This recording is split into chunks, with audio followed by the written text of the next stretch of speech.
सभी सम्मानित धरती पुत्रों को सादर जय बलराम। देख रहे हैं आप मेरे पीछे सोयाबीन की फसल है और इसकी ग्रोथ, और आज इसकी उम्र हो गई 12 दिन। तो 12 दिन में इसकी ग्रोथ, इसकी चटक, इसकी बाढ़ बहुत खतरनाक ढंग से चल रही है। वो कहते हैं ना कि पूत के पांव पालना में नजर आ जाते हैं। तो मतलब इसको, फसल को देख के ऐसा कुछ लग रहा है कि आने वाले समय में ये कुछ बड़ा करने वाली है, और किसान तो ये चाहेगा ही। बाकी खेत में बहुत अच्छा लग रहा है। समर सीजन मूंग की खेती के बाद खरीफ फसल में सोयाबीन की, किसी ने धान की, किसी ने मक्का की फसलें बो दी हैं। और मौसम, ऊपर वाले की कृपा ऐसी रही कि मौसम भी ऐसा रहा कि बढ़िया शिफ्टों में पानी गिरता रहा, झला गिरते रहा, तो सारी बोनी बहुत शानदार उगी है।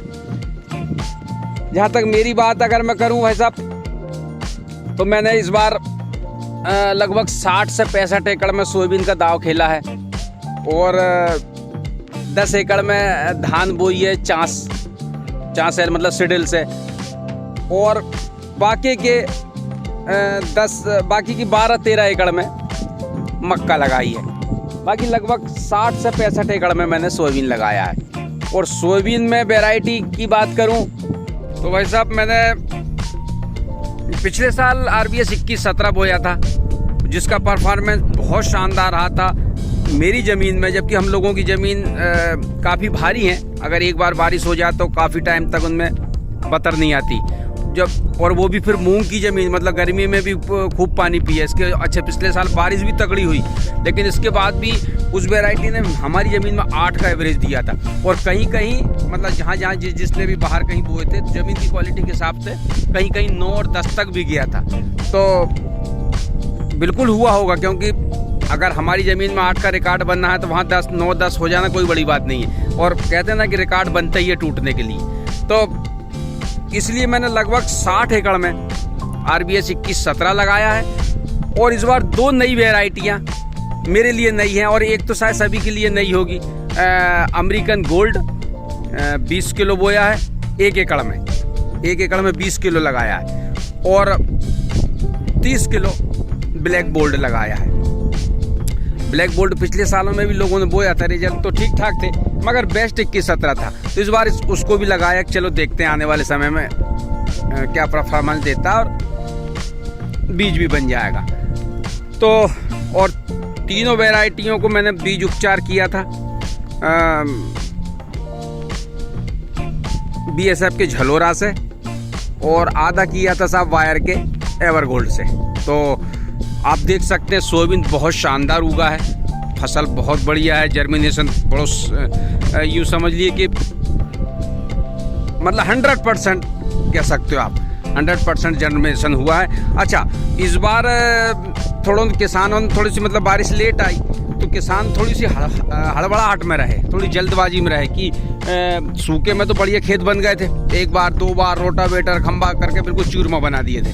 लेकिन लास्ट टाइम पे थोड़ी सी धीरज नहीं रखी, और थोड़ी सी जल्दबाजी में गड़बड़ कर ली ऐसी कि जैसी बारिश हुई और वैसे ही बगर बकरे कुछ किसानों ने, कुछ नहीं मतलब लगभग मैं तो कहूँगा 80% किसानों ने डायरेक्ट बोनी कर दी सोयाबीन की, या धान की, या मक्का की। खेत मक्का और धान में तो कोई दिक्कत नहीं, अगर डायरेक्ट आपने कर भी दी तो उन लोगों, क्योंकि उन फसलों की खरपतवार नाशक ऐसी हैं कि वो कोई भी चारे को निपटा सकती है, मार सकती है। लेकिन सोयाबीन काफ़ी सेंसिटिव है, और सोयाबीन में चुनिंदा खरपतवार नाशक की चुनिंदा खरपतवार को मारती है। तो उसमें जल्दबाजी कर गए, और जल्दबाजी करने से क्या हुआ कि सोयाबीन तो उगा नहीं, उसके पहले मूंग उग गई। तो अच्छा, बाकी बखराई करके बोने में ये फ़ायदा हुआ कि इसमें आप देख सकते हैं सोयाबीन बढ़िया क्लियर है, घास अगर है तो अब उग रहा है या बहुत कम है। और जबकि जिनमें बखराई नहीं हुई है उन सोयाबीन में तो सब, उन खेतों में तो सोयाबीन नजर ही नहीं आ रहा। मूंग बहुत है, और उसमें वही चक्कर है कि उसमें अगर वो चौड़ी पत्ती वाला सामान डालोगे तो उसमें भी फिर अगर तगड़ा डालोगे तो फिर वो सोयाबीन पे अटैक करेगा, सोयाबीन की ग्रोथ रोकेगा। तो मेरी सलाह किसानों की यही है कि जल्दबाजी ऐसे समय में ना करें, थोड़ा सा शांति से काम लें और बढ़िया खेत बखर के। और जैसी मूंग जैसी चीज़ है वो तो हमको दिख ही रही है कि मूंग जो हमने गर्मी में बोई थी वो उगेगी और वो उगी भी। लेकिन वही किसानों का थोड़ा सा ये था कि यार पता नहीं आगे मौका मिले ना मिले, इतने से करा बोबा दे, तो वो फिर उतने से ज़्यादा एफर्ट उसको घास मारने में लगेगा और कहीं ना कहीं अपनी फसल का भी नुकसान उसमें होगा। बाकी फ़िलहाल की बात करूं तो सोयाबीन की फसल इस बार हमारे क्षेत्र में काफ़ी बोनी हुई है। मतलब लगभग मान लो कि पिछले साल अगर 10% था तो इस बार वो रकबा 30-35% तक पहुंच गया है। और यही वैरायटी, अपडेट वैरायटी जो आई हैं और जो नई नई वैरायटियाँ आ रही हैं, अगर ये अच्छा परफॉर्मेंस देती हैं तो निश्चित रूप से मक्का और धान की खेती कम होकर और सोयाबीन का रकबा बढ़ेगा। क्योंकि बारिश में सोयाबीन की खेती काफ़ी सस्ती खेती है, कोई ज़्यादा मगजमारी नहीं है। खरपतवार नाशक और 2 या 3 जो भी इतना कीटनाशक में फसल आपकी आ जाती। खेत बोने से लेके खेत बनाने तक ज़्यादा लागत इसमें नहीं है।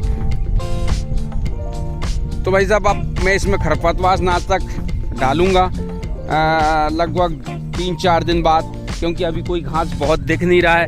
अब इसमें और थोड़ा सा घास कौन सा निकल रहा है, कौन सा डलना है, वो मैं आपको बताने वाला हूँ 4 दिन बाद, क्योंकि थोड़ा सा और घास की स्थिति समझ लें कि कौन कौन सी वैरायटी है घास की इसमें निकल रही हैं, सकड़ी पत्ती चौड़ी पत्ती में, फिर उसको समझते हैं। बाकी कुल मिला के रिजल्ट सोयाबीन का जो उगा है बहुत बढ़िया है और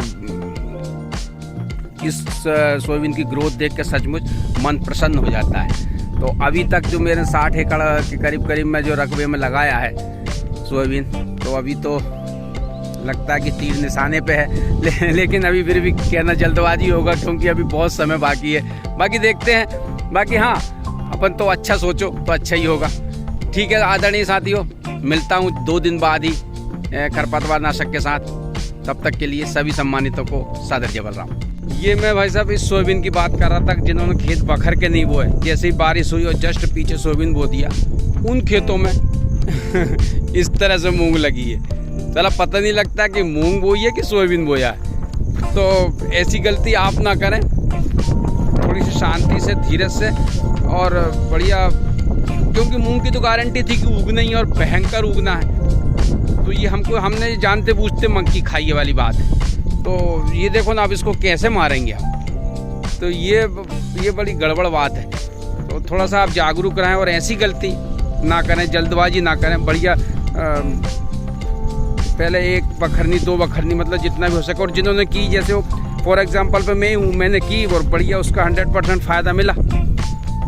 तो ये देखें आप इसको, मतलब ये एक बहुत बड़ी समस्या है। जो सोयाबीन अच्छा उग गया है सब बात है, लेकिन अब जो मूंग इतनी खतरनाक है कि इसको मारने में है ना नानी याद आ जाने वाली है।